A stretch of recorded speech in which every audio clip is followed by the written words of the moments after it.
22 তারিখ রাত 9টায় অমাবস্যা লাগছে এবং 26 তারিখ রাত 9:30টায় অমাবস্যা ছাড়ছে।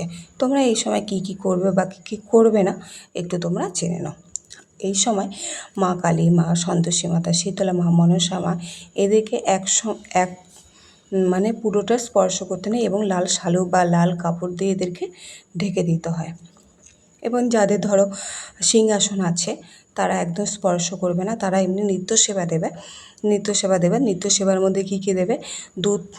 দুধ আর আম দিলে সবচেয়ে ভালো হয় এবং যেই সব ঠাকুরের দুধ কলা লাগে তাদের দুধ কলা দেবে, বা বাতাসা ভোগ দিলে, সন্দেশ ভোগ দিলে, একটু ফল ভোগ দিলে এরকম ভোগ দেবে। আর তোমরা এই সময় না একদম ফুল গাছের ফুল তুলে নিয়ে এসে মাকে একদম পুজো দেবে না, বা স্পর্শ তো করা যাবে না। যদি তোমরা ফুল দাও, কেনা ফুল নিয়ে এসে পুজো দিলে এমনি মায়ের নাম করে বা যারকে নিবেদন করছো ফুল তার নাম করে ফুলটা রেখে তোমরা এবার সেবা দিতে পারো। আর তুলসী পাতা তোমরা এই কদিনের জন্য আগে তুলে রাখবে, জলটা তুলে রাখবে, বা গঙ্গা জল দিয়েও তোমরা পুজো দিতে পারো। এবং মানে এই সময় সন্ধ্যা আরতি বা কোনো আরতি করা যায় না, তোমরা ধূপ দীপ জ্বালিয়ে পাশে রেখে দিতে পারো, দিয়ে তারপর তোমরা পুজো করতে পারো। এবং শঙ্খ বা কোনো কাঁসা ঘণ্টা এগুলো এই সময়টায় বাজাতে নেই। এবং তোমরা কী করবে এই সময় আরও কী কী নিষিদ্ধ থাকে, যেমন চাষাবাদ নিষিদ্ধ থাকে, মাটি খোঁড়া নিষিদ্ধ থাকে, গাছের পাতা ছেঁড়া নিষিদ্ধ থাকে, এবং নখ কাটা, চুল কাটা বা ছেলেদের যে দাড়ি কামানো এগুলো একদম পুরোপুরি নিষিদ্ধ থাকে। মেয়েদের মাথা ঘষা পর্যন্ত নিষিদ্ধ থাকে। আমরা কী করি, যেমন অমাবস্যা লাগার আগে মাথাটা ঘষে নিই এবং অমাবস্যা ছেড়ে গেলে তারপরে মাথাটা ঘষি। তারপর ভালো বস্ত্রে, শুদ্ধ বস্ত্রে এবার মন্দিরে ঢুকি, বা যার যেরকম সিংহাসন আছে সিংহাসনে সমস্ত কাপড় চোপড় সমস্ত নামিয়ে পরিষ্কার করে পরিচ্ছন্ন করে তারপর নতুন মাকে বস্ত্র পরিয়ে তারপর আমরা পুজো দিই। সমস্ত গঙ্গা জল ছিটিয়ে শুদ্ধ বস্ত্রে আমরা পুজো দিই, এভাবে করি। আর এই সময় তোমরা ধরো নিরামিষ খেতে পারলে সবচেয়ে ভালো হয়। এই সময় কিন্তু বিধবারা তোমার সাবু কলা বা এরা ফলমূল খেয়ে থাকেন, কিন্তু সবাই তো সবটা পারে না। তো এই সময় নিরামিষ খাওয়াটাই বেশি উপকার বলে আমার মনে হয়। নিরামিষটাই খায় বিধবারা, যেহেতু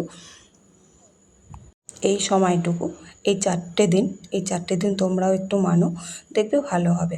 দেখবে বলে না যে বিশ্বাস করলে যে অনেক কিছু পাওয়া যায়। বিশ্বাস করে মাকে বা যার যেই বাড়িতে যেরকম ঠাকুর আছে তাকে ডেকে তোমরা করো, তোমরা নিষ্ঠাভাবে পালন করো, দেখবে তোমাদেরও ভালো হবে। আমি কিন্তু বলে না একটু মানলে কী আছে বলো, সারাদিনই তো কাজকর্ম থাকে, সবই থাকেন। আর এই সময় কিন্তু তোমরা একদম মন্ত্র পাঠ করে পুজো করবে না। তোমরা মহামন্ত্র হরিনাম পাঠ করতে পারো, তারপর গুরু মন্ত্র পাঠ করতে পারো, হনুমানজি চালিসা পাঠ করতে পারো, কিন্তু তোমরা মন্ত্র পাঠ করে ধূপ দীপ জ্বালিয়ে শঙ্খ বাজিয়ে একদম পুজো করবে না।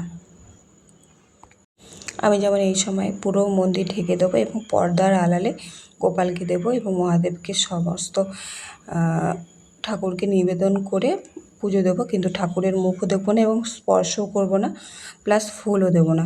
পাশে তোমার ধূপকাঠি মোমবাতি জ্বালিয়ে বা প্রদীপ জ্বালিয়ে পুজো দেবো।